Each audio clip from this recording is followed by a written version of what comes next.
Olá, meninos! A gente está começando a aula de hoje, na verdade, para falar em continuidade do texto dissertativo argumentativo. Como vocês sabem já, o texto dissertativo é aquele texto em que um autor vai defender uma opinião, né? A gente escreve para defender um ponto de vista, para defender uma ideia e para argumentar sobre essa ideia. A gente deve escrever, na verdade, de uma forma muito bem fundamentada. A gente precisa ter uma sofisticação textual. O que é essa sofisticação textual, certo? É um texto que seja capaz de convencer através das palavras as outras pessoas a partir, certo, dos nossos argumentos. A gente precisa de uma forma muito cuidadosa, muito zelosa e com base em muita leitura responsável, construir um texto capaz de defender o nosso ponto de vista. Para isso, a gente vai precisar, além de uma leitura muito bem fundamentada, com bons argumentos, certo? Com desenvolvimento de raciocínio, de lógica, certo? Conseguir também fazer uma revisão textual bem minuciosa após o texto estar escrito, para que esse texto seja revisto em relação aos aspectos de ligação de um parágrafo com outro, de uma ideia com a outra, que se chamam de recursos coesivos, certo? A gente deve reler o texto ao final, como eu já disse a vocês em sala de aula. Para quê? Para eliminar as repetições de palavras. Às vezes, quando a gente está escrevendo, a cabecinha vai pensando e a gente coloca a mesma palavra muitas vezes. Geralmente, aquelas palavras-chave que apresentam, que são apresentadas no tema, né? E a gente acaba repetindo, mas a gente pode usar os sinônimos, pode usar pronomes, a gente tem várias estratégias que a gente pode utilizar para eliminar essas repetições, como a gente também já trabalhou em sala de aula.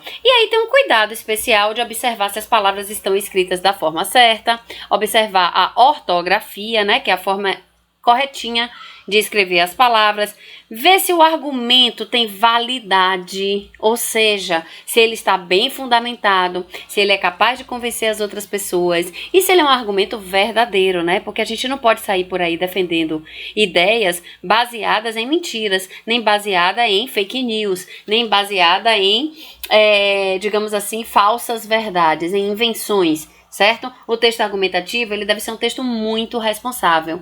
Mas a gente também não é bobo e sabe que tem pessoas que escrevem textos argumentativos para ludibriar, para enganar e para defender ideias que não são ideias tão bacanas assim, né? Para enganar as outras pessoas. E aí, por isso, a gente precisa sempre verificar, através da leitura de textos responsáveis, de bons textos, de textos fundamentados na verdade, na ciência, em boas referências, em grandes estudiosos, para fazer valer aquele argumento que a gente tem, ok?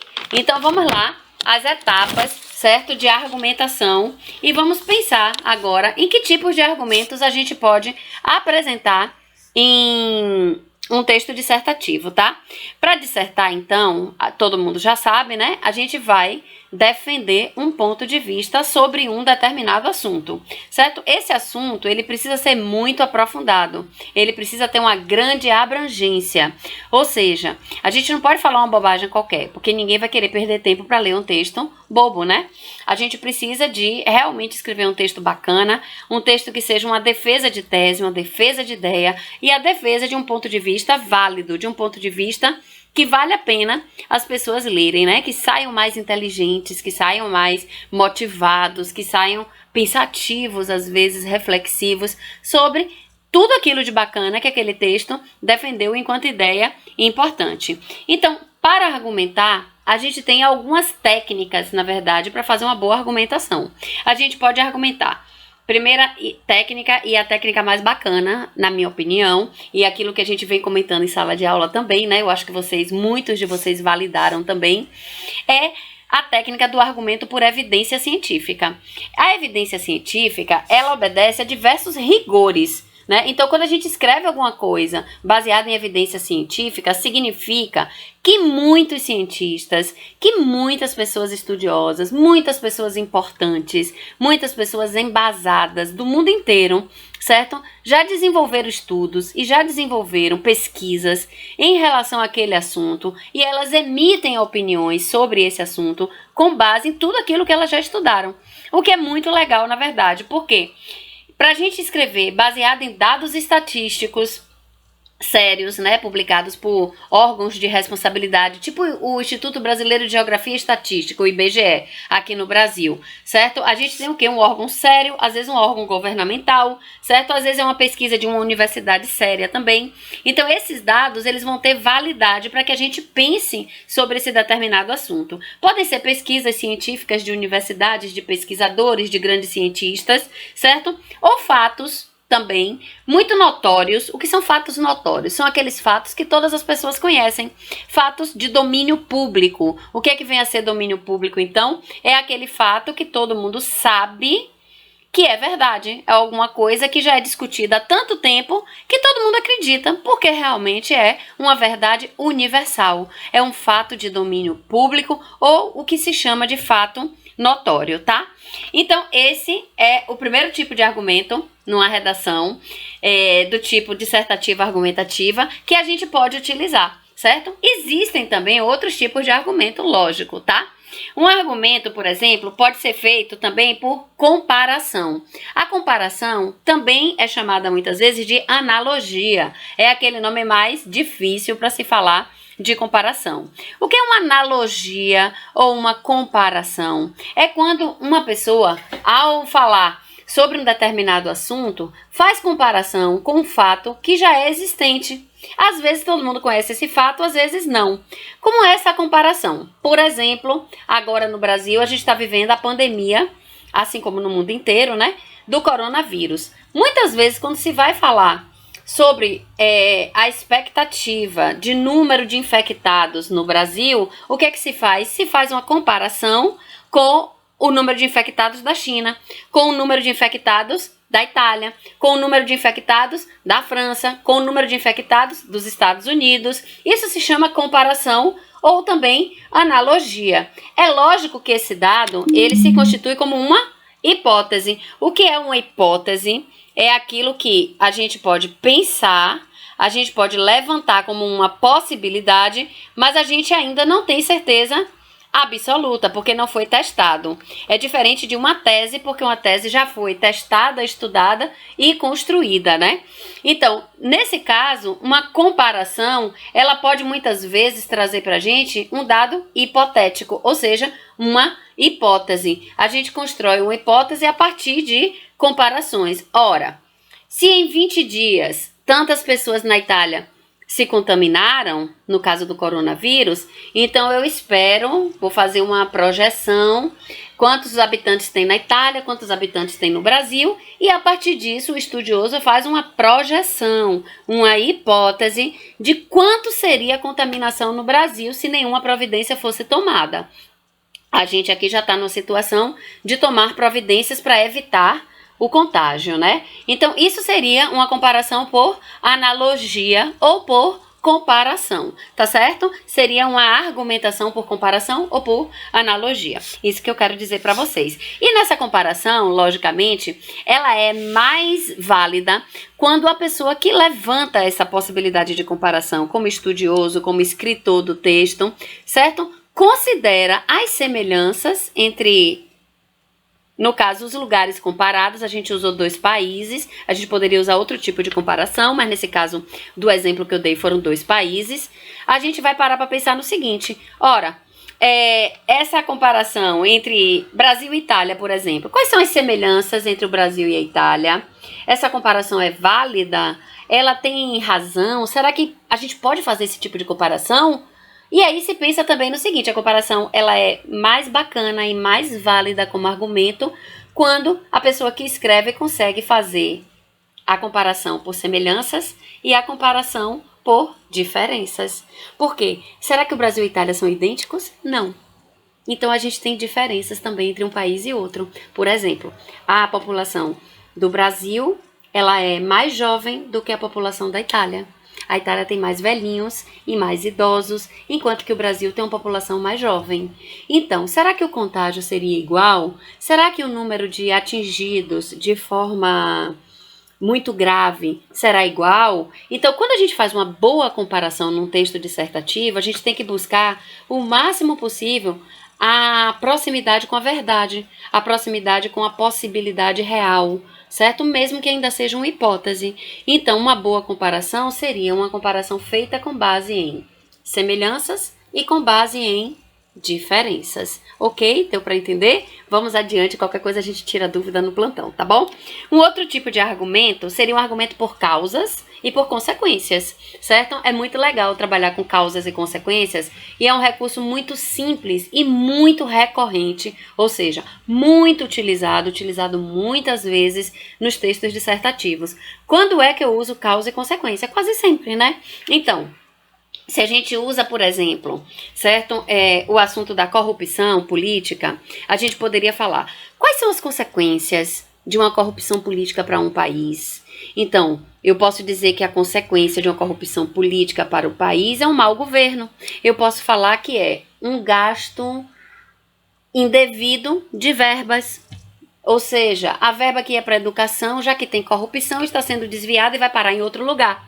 Tudo errado, não era para ser dessa forma, né? Então, seria uma análise a partir de consequências. Eu poderia também fazer a partir de causas. Eu vou falar sobre a fome em alguns países do mundo. A fome no continente africano, nas regiões mais pobres, certo? Nos países mais pobres do planeta. Então, eu posso analisar causas. Por que existe fome se tem tanta alimentação no mundo? Por que alguns países jogam comida fora? Por que alguns produtores jogam o leite em excesso no lixo, no meio da terra, ao invés de doar para alguns países que precisam, né, para alguns locais? Então a gente pode analisar causas. Analisando as causas, a gente pode pensar o seguinte: alguns países têm uma fome extrema porque as suas condições geográficas, ou seja, o meio ambiente daquele lugar não facilita a produção de comida. Por exemplo, no meio de um deserto é muito mais difícil ter alimento do que numa terra fértil como a do Brasil. Então a gente pode ter um país que tenha mais deserto e que tenha menor produção de comida. Então, o que a gente está analisando aí é a causa de não ter comida disponível para a população. A gente pode analisar outra causa.